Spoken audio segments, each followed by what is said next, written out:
Welcome to our channel. Today we how to log into vSphere client online step by step clearly.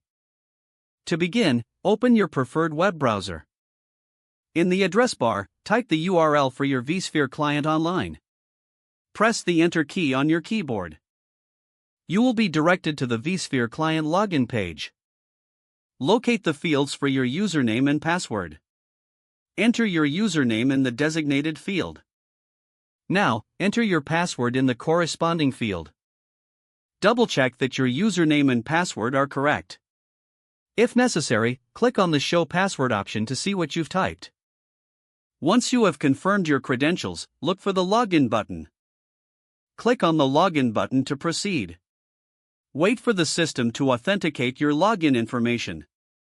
If your credentials are valid, you will be directed to the vSphere client dashboard. In case of an error, recheck your username and password for accuracy. If you've forgotten your password, look for a Forgot Password link. Click on that link to initiate the password recovery process. Follow the instructions provided to reset your password.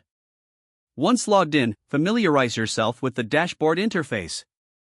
Explore the available options and features within the vSphere client.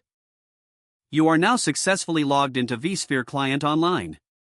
If the page does not load, refresh the browser or try again in a private or incognito window. Make sure you are using the correct email address, then retype it carefully to avoid small typos. If your password is not accepted, use the reset option and create a new strong password you can remember. Check your spam folder for verification or security emails, then complete any requested confirmation steps. Enable two-factor authentication if available to improve account security and reduce unauthorized access risk. After signing in, review your profile details so your contact information and settings are accurate and current. If you see an error message, note it down and try again after restarting your device and internet connection. Log out when you finish, especially on shared devices, to keep your account and payment information secure. Don't forget to like this video and subscribe to our channel for more step-by-step tech guides.